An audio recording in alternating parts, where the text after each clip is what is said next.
processo legislativo, ele permite ao cidadão influenciar na criação e alteração das leis que são de interesse público. E é com essa brecha que a gente precisa efetivamente mostrar a nossa relevância em termos de população. Nós somos quase 20% da população de Portugal, em termos brasileiros, dos nacionalidades, que tem dupla nacionalidade, mais a contingente de imigrantes.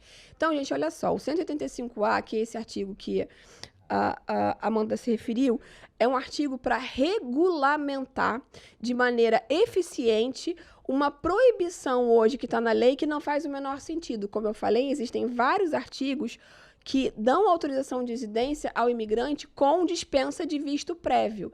Mas a gente não tem, paralelo a isso, uma autorização do empregador para contratar esses imigrantes que estão em processo de regularização. Então, como o empregador não se sente seguro em fazê-lo, e existe uma norma na legislação que impõe multa e prisão para os casos em que você contrata uma imigrante no status de ilegal, a gente precisa poder separar quem é quem nessa relação jurídica.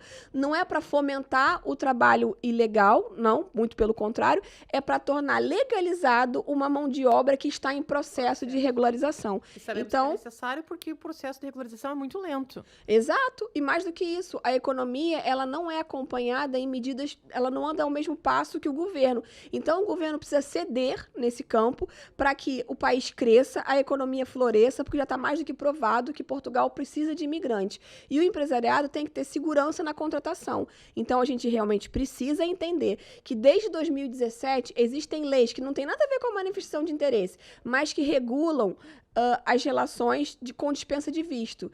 E, então, é necessário fazer uma nova leitura do 185 para gerar mais segurança jurídica aos empregadores. Essa é uma petição que não está relacionada a filhos, pais, não. Essa é de âmbito geral. Ou seja, todo aquele imigrante que está em processo, todo trabalhador que está em processo de regulação de residência tem direito a ser contratado e isso vai implicar num crescimento econômico para o país. Então, por favor, também façam a adesão a essa nova iniciativa. Que já está no site do DN Brasil, podem acessar lá o link. E para finalizar, de forma que, assim, não é um problema e que a pessoa também não vai se comprometer em colocar o número do documento dela lá. Até porque, gente, olha só, quando vocês entram em Portugal, Portugal já fez a leitura que você está aqui. Se você passou dos 90 dias, não pense que você está escondido debaixo da mesa. Não, você está bem visto. Eles sabem onde vocês estão, é só uma questão de buscar. Portanto, para você fazer o cadastro, você vai colocar lá o seu nomezinho, o número do seu passaporte, o seu e-mail e sua data de nascimento. Pronto, fim. Isso... Menos de 5 minutos. Mas eu só consigo mudar a legislação e trazer maior proteção para as relações jurídicas entre o imigrante e o empregador e entre o imigrante e o próprio país através dessas mudanças legislativas. Como eu falei, não adianta só reclamar no Instagram. Não adianta. Existem mecanismos, mas que muitas vezes as pessoas não buscam ou não querem aderir justamente por conta disso, né? Porque às vezes eu sei que você tem dificuldade de conseguir assinatura. Não tenham medo.